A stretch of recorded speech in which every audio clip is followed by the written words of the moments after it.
And you're the God who cares. You're the God who is touched by the feelings of all our infirmities and everything that we're going through. You are the one who knows and can feel and can touch, Father God. You are the God of our lives. And so we commit this to you now. In Jesus' name, amen. Amen. Amen. First of all, let me just thank you for having me on. Appreciate the prayer and the blessings. And to all your viewers, looking forward to a good conversation around COVID-19 and some of the critical issues. If you will, though, if you permit me just for 15 seconds, just to say, I know that the most topical issue right now is the unfortunate death of a young lady who gave birth a day ago to her baby at Spanish Town Hospital. A lot has been said out there. I'm devastated by what has happened and the rest of the health team. I am waiting on the investigations which I have ordered, and I'm hoping to get the results of those. As a consequence, I don't want to speculate too much until I get that information, because so many things have been happening and was involved in what has led up to this. So I want to just express my deep condolences and sadness to the family members, and just to say again, as I said earlier today, that we will do everything possible to provide counseling to the family members to ensure that the young baby is taken care of. But it's really tragic, very unfortunate, and Kevin, we just have to manage the process and try to ensure that we bring closure and comfort to all involved. Yeah, I mean, it really hit home for me. It really affected me. My mother called me this morning, and she said she couldn't sleep last night because of that just one thing. And my mother is a pastor, and it really impacted me. But since we're there, sir, let me ask you the first question in that area. When persons, what should persons do generally if they feel like they're in a position where they're being discriminated against by healthcare professionals and by community members who are suspicious that they have COVID-19? What advice do you have for persons? But first of all, let me just say that the government's position is very clear. We believe in universal access to healthcare. No one, and I repeat, no one should be denied access to healthcare, no matter what color, class, creed, and I could go on. To the extent that persons feel that they are being denied, then they must shout it out as loudly as possible. They can get in touch with my office. They can, we've been promoting the 888 One Love number, which is manned by a number of persons. It's a switchboard number, so a number of persons man that number. And I would recommend that. There is the COVID-19@moh.gov, which is a web email address. And frankly speaking, the vast majority of healthcare workers, I would say 99.999% of them, would be willing to listen and to take corrective action, because I believe that we recognize the importance of giving access where access is needed. So call that number if it arises, if that situation arises, and we will take follow-up action immediately. I believe that I'm gonna ask another question, but I want to just put the icing on the cake for that because I have been in positions where I've been in the midst of watching nurses and doctors respond to very, very serious situations, and boy, I feel it for the mother and for the family members who are feeling the death of this young lady. But I want to also encourage the doctors and the healthcare workers to just continue to to be what you have been over the last month and a half. I mean, I don't want that question to take away from the fact that you guys have been doing an excellent job. And I just want to leave that right there. You have been doing an amazing job. And yeah. Well, you know, Kevin, we work with an amazing team, and you know, I don't claim credit for what we have done because it's our duty to do what we do. And I must say, this is in this particular case, it's a very exceptional and extraordinary, tragic case. Again, I'll wait on the investigations to know exactly what transpired because I don't want to cast blame on anyone or judge anyone unfairly. But what I'll say about our public health system and our public health team is that they go well above and beyond the call of duty to do what we do. And you're right, we really have to lift our caps off to them and give them all the encouragement. There's so much to do, particularly like this one. There's a lot. One more question. Next question, sir. Contact tracing. How is the process like, and with that, especially in connection to the Alorica incident? How can you explain contact tracing for us, please, and the process behind it? Sure. So in the case of that particular incident in the Portmore, St. Catherine area, and explaining contact tracing, you start with the employees who are affected. So of course we would have announced that well over 160 or 70 so far of the 870 odd employees have tested positive for COVID-19. There are other tests that are being run, so it could be more. You start with that group, and then the team of public health nurses, community health, public health inspectors, they go together as a group. They divide up into different groups. They interview each of those individuals. And that interview includes where they live, who they live with, where they have gone since the time when they may have had symptoms, who they interacted with, whether it's at the store, at church, in a taxi, their relatives that they visited. And then the team would go use that information and contact those individuals and interview those individuals. And they interview them in a way that looks at their current health status. Do you have a fever, cold? They do temperature checks. How much time have you spent with this individual? And then there is a second layer, because if they feel that that person spent a lot of time with that individual, they could also interview that person about who they have been in touch with. So it could expand significantly. It is a lot of work because it means you have to go into the homes, into the communities. You put yourself in danger, so you establish some rules around engagement because you never know if these other persons are positive.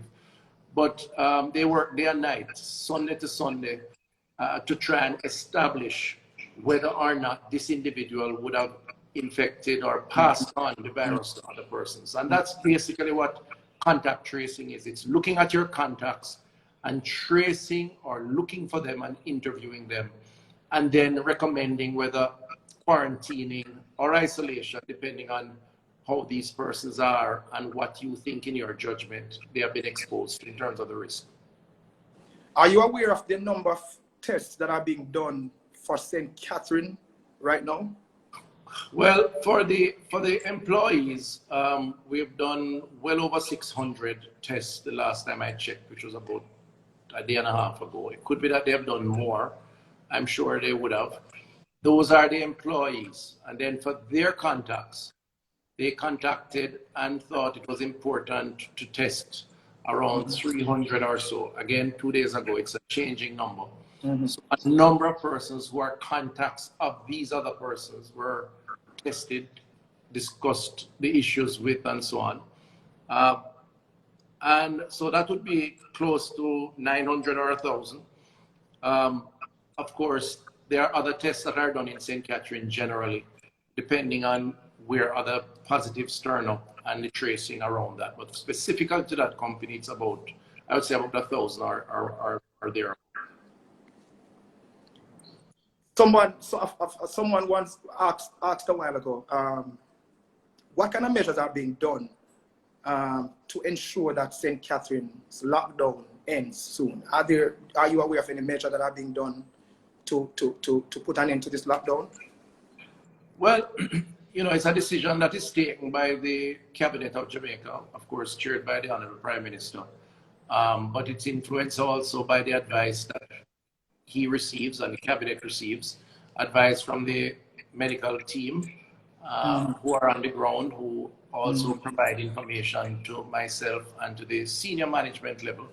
And we normally have meetings a few days a week. I keep in touch every day.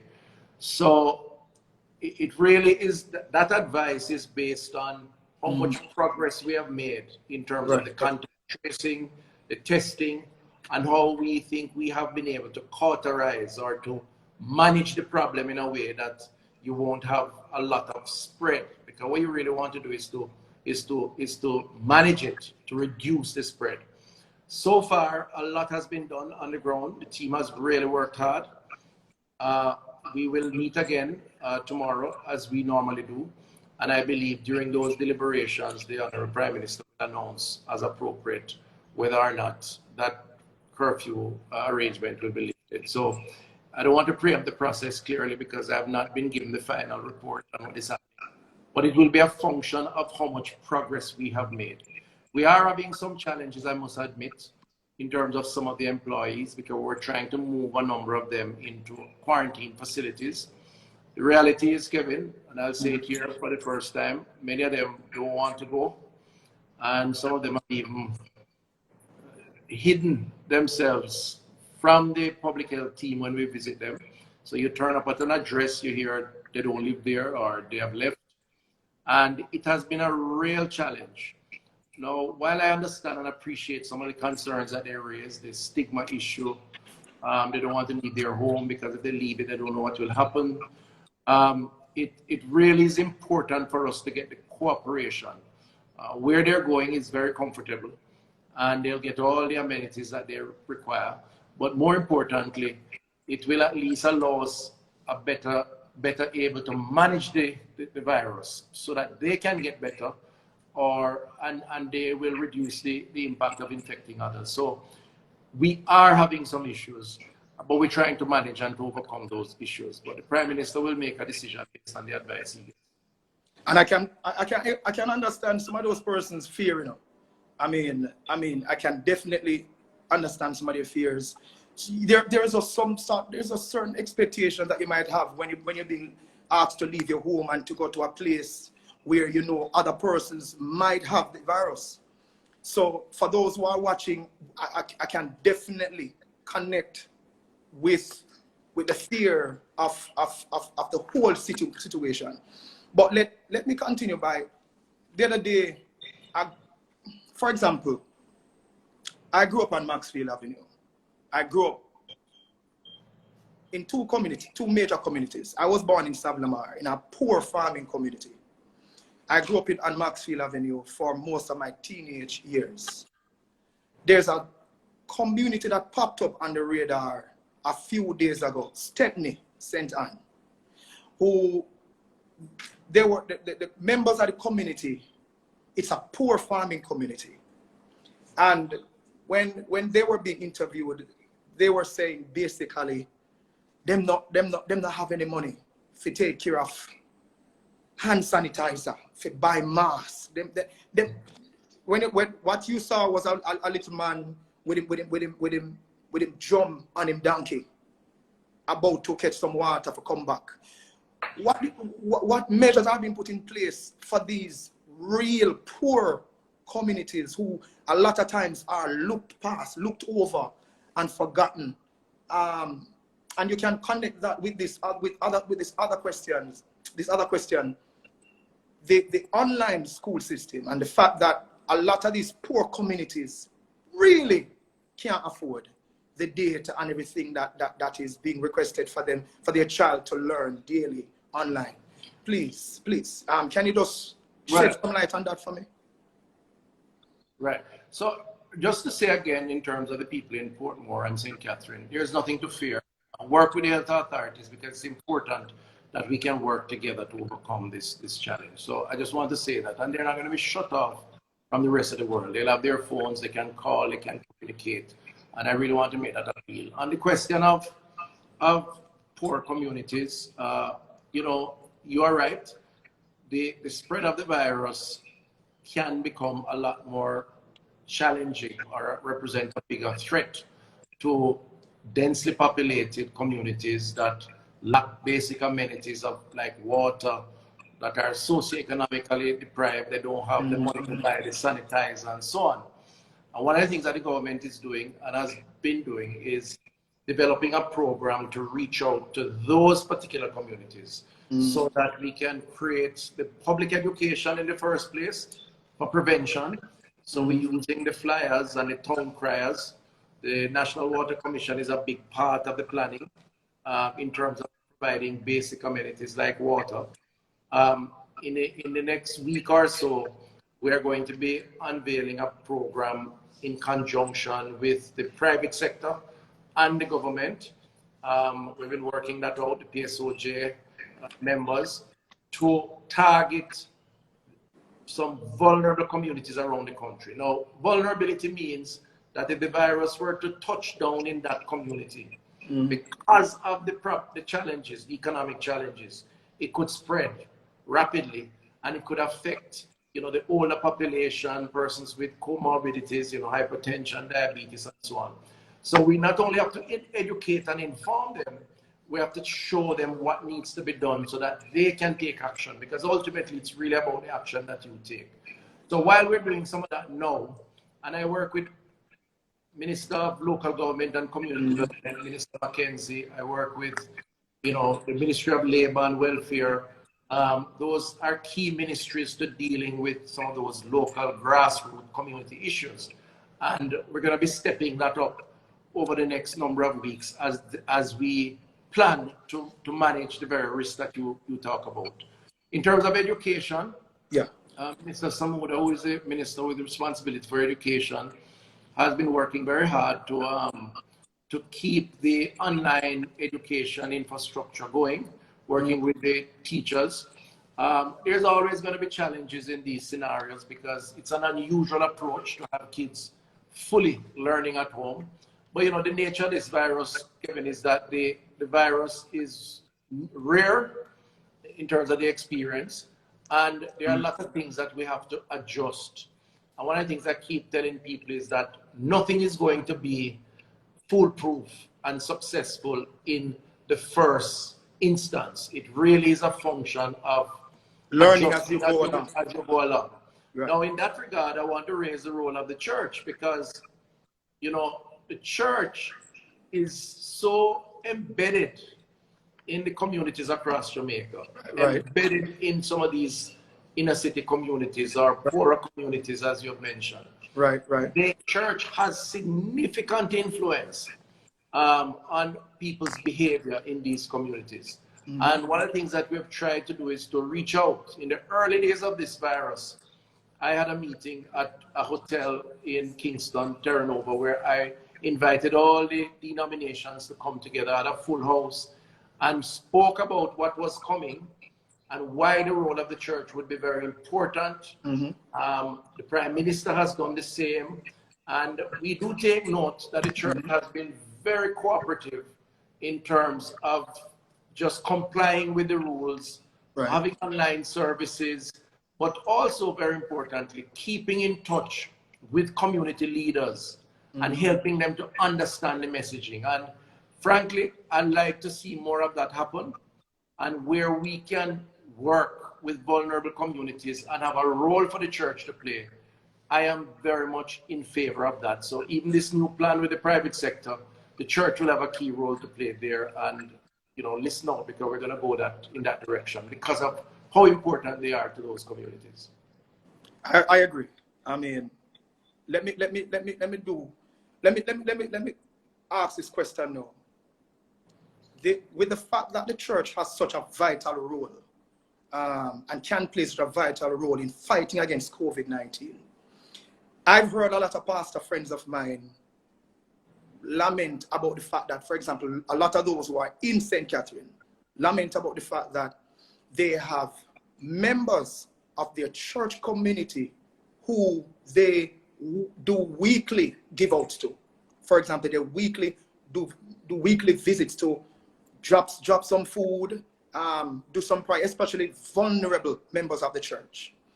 And not just that, but a lot of pastors can't do marriages, weddings anymore, can't do funerals anymore because they are on lockdown.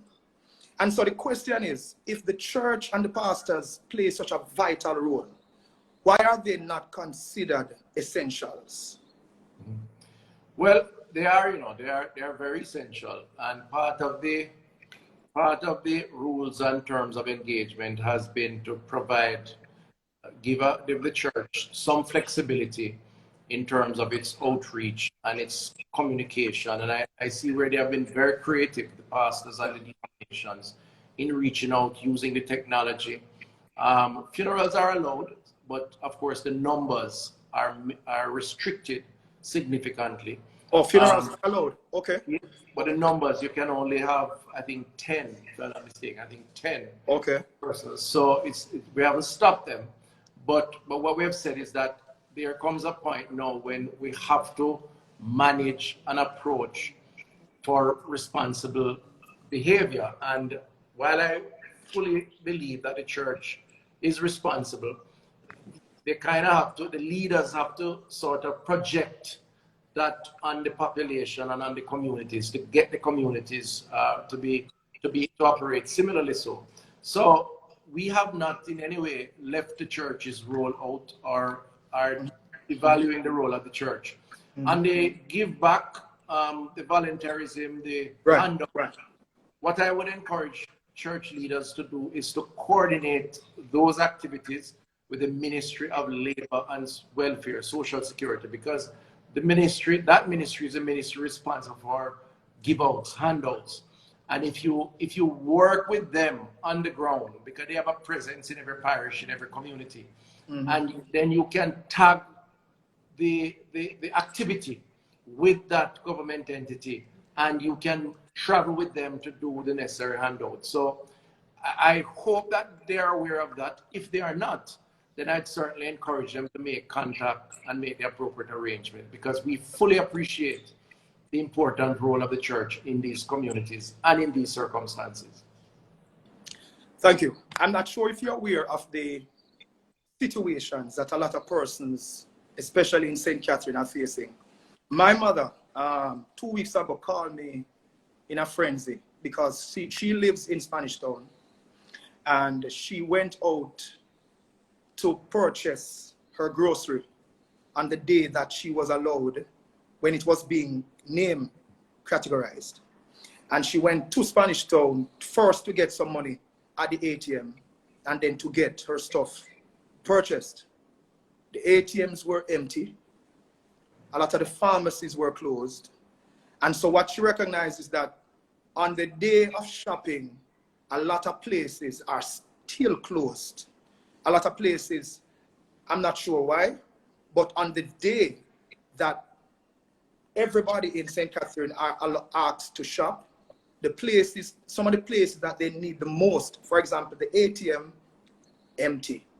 The pharmacy, closed. I'm not sure if you're aware of that issue that they've been having in Spanish Town and in St. Catherine since the lockdown. Right. I'm not aware of it, to be honest with you. I know, as you have said, that there are some opening days, and all of this, of course, comes for review tomorrow at our cabinet meeting. So we'll decide how to proceed. But I'll certainly raise the issue and the concern. As you know, last week, the Prime Minister announced some adjustments because of the concerns that emerged with the crowding and the long lines and so on.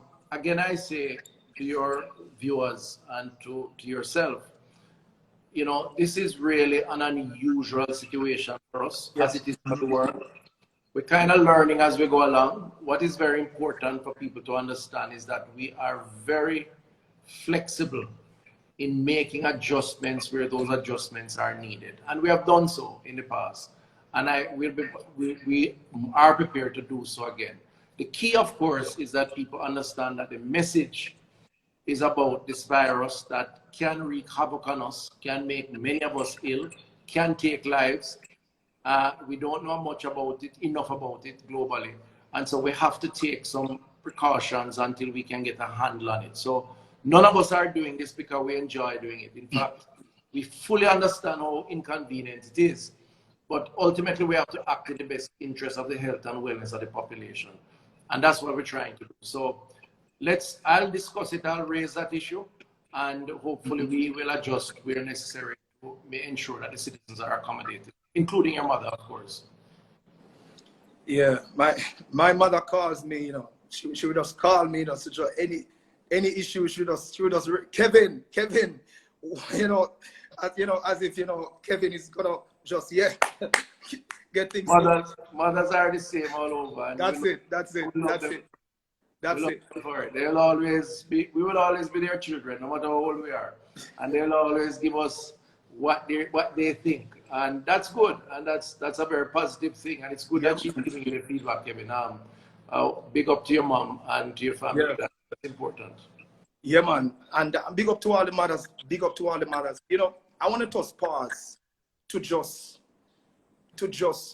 I want to jump in at the inner city a little bit and the poorer communities, urban and rural, because I know there's a whole heap of challenge that they're having. For example, I grew up, as I mentioned a while ago, on Maxfield Avenue. I grew up in Central Village at one point. I know what it is to be in a 6x4 room with 6 away.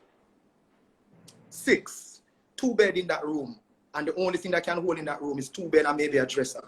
I know what it is to sleep for 3 of you asleep on one bed and 3 asleep on the other bed. And I was talking to my wife a while earlier today, and I was saying to her that it is a challenge for a lot of those guys when you when you are being asked to turn your yard, to stay in, because and I'm not saying I'm condoning what's happening on the street, the fact that some of them are on the street.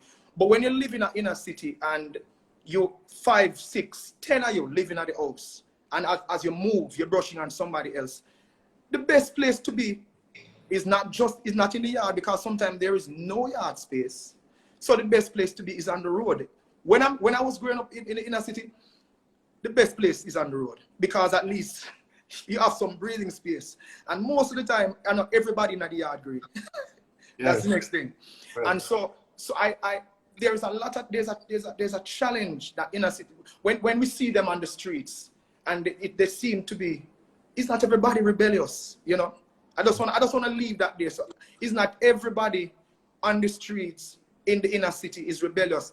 Some of them on the street because they really can't turn your yard mean. There's absolutely no social distancing that can be practiced in the house, right, because they're more at risk in the house than being on the street. So I tell you, I fully appreciate what you're saying. I was born with a gold spoon in my mouth either, by the way, and I have experienced densely populated areas where I've had to stay. And I remember the days when I much preferred to be on the road than to be in the yard or in the house. And when you look at some of these communities, you know, it's challenging, very challenging. It is. It's not only a culture, it's almost, you almost feel like it's a necessity. You almost feel like there's no other way. You know, it's part of the difficulty that we face with this particular disease, because on one hand, you're asking persons to do something that is quite difficult and sometimes almost impractical.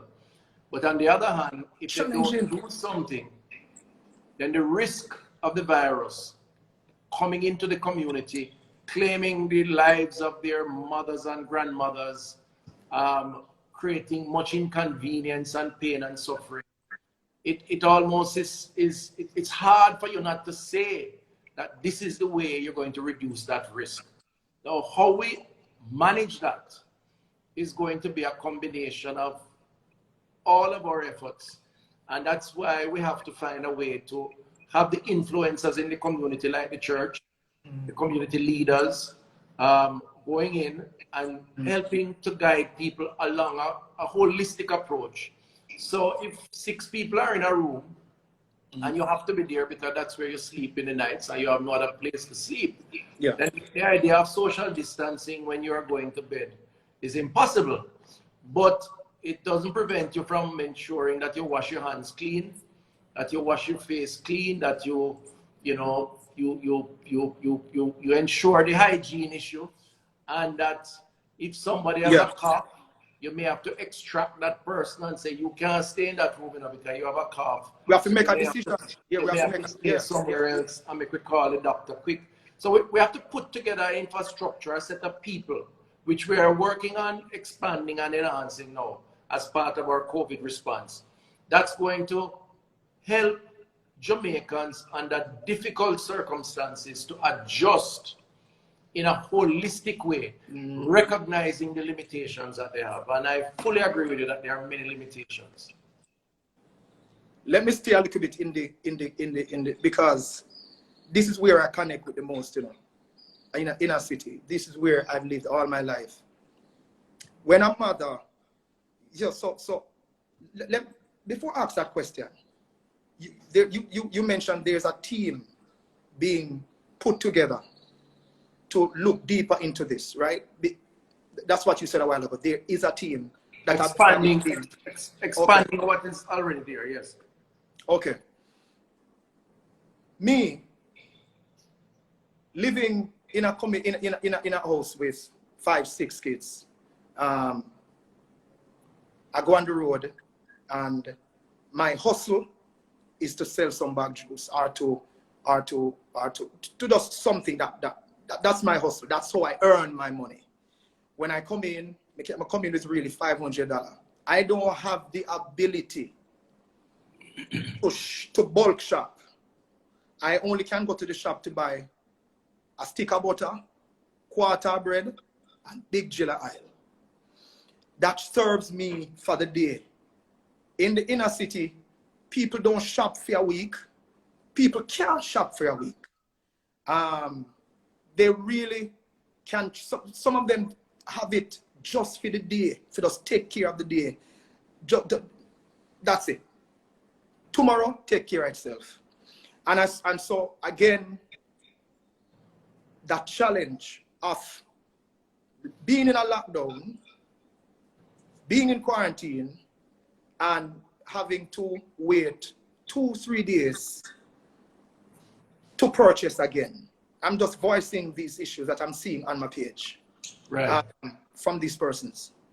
No, I hear you, and I'm with you. We call it the short earning cycle.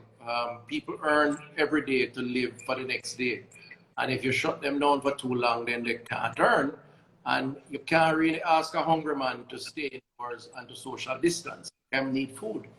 So, which is one of the reasons that the government has really been finding it very difficult, although many have called for it, to say we have to have a total lockdown of the country, because the government is fully aware that a total lockdown where everybody is told to stay at them yard for a week or for 2 weeks would mean that the man who earns every day to live the next day would have a difficulty, because he's going to be hungry by day 2, exactly, by day 3. And unless you're going to find a way to feed him, and we do a lot of that too, then he's going to go out to look food for his family and his children. Exactly. So you can't pretend that that don't exist, Kevin. So, which is why we quarantine a community or a parish, and we haven't taken the decision to quarantine the full country, even though from addressing the virus perspective, it may be the best approach. But how practical is it when you have those other circumstances? So it leads us back to key influencers in the community and the role of organizations like the church, like the SDC under local government and community development, like the main shopkeeper who has influence, like the MPs and the councillors. We have to use key influencers, firstly, to understand the message, and secondly, to carry that message so that even if you can't social distance when you're in the room, you must make sure you go in the room with your hand well washed. And, you know, it means that we have to be our brother's keeper too. And the principles of Christianity are very clear that where we can help somebody else, we must help them, because this is a time of need. This is humanity under threat. And, you know, our moral fundamental principles and teachings tell us that we have to be our brother's keeper. Yeah. And that's a message I think that the church can push, and it will resonate, because ultimately Jamaicans are good people and they will help each other where they can. And if a man earn for 3 days and another one for one, and him can help that man to share, I certainly would encourage and promote that as part of the solution to overcome this challenge. I have some questions from social media, sir. Some very short questions. Why are no care packages being distributed in Portmore? Well, I'd have to check to see if there are none. If there are particular communities that are extremely vulnerable, then they would qualify for care packages. I don't know that no community has been identified that meets that mark. What I will say though is that members of parliament, and I'm one of them, all members of parliament have been given an allocation for support under this COVID response. And I certainly, in terms of my constituency, I'm in St. Catherine too, by the way, I use my allocation to prepare care packages and distribute it to the most vulnerable. So all the other MPs could be in a position to do that because we did get an allocation. But of course, the Ministry of Labour and Social Security can do some of that too. And I will check on that to see whether or not they have been doing that. Somebody said on the page that care packages were distributed. Okay. Well, they would know a little more than me, obviously, but I would happily check. But I know the team is on the ground and they assess and respond as the need arises. Is it true that children will repeat their grades? I'm not sure if that's your portfolio. I'm not sure if there's a question. Is it true what? Is it true that children will repeat their grades after this? I have not been given that brief at all. I don't know that that is the case. As far as I know, the Ministry of Education, Minister Samuda, has been very clear that students are to be given online courses while they're at home. And I know that that is happening. Whether or not we need to promote a repeat of a course or otherwise, that's something that will be determined in time. Because, you know, there's a lot in this that we don't have control over, you know, Kevin. We are faced with a spread of a virus that could last a week, 2 weeks more. It could last a month or 2 months. If you look elsewhere in the world, in America, for example, where it is so challenging, it really is a function of how we manage it. And that's why it's so important for people to follow the instructions that we give. But I suspect that the issue of teaching and education will be assessed as we go along each day and each week, and a determination made. But right now I know there's a lot of online courses taking place. You know, thank you for that. I mean, people would want, I want to just take this time to say this. As Jamaicans, I'm encouraging everybody to play their part. I know a lot of us have a lot to say about the government and about, you know, all that is being done. But as somebody who's grown up and has been through a lot, I've had my share of trouble, and I've had my share of having to do without and having to sacrifice. I'm asking everybody on the page to do your part to ensure that we get back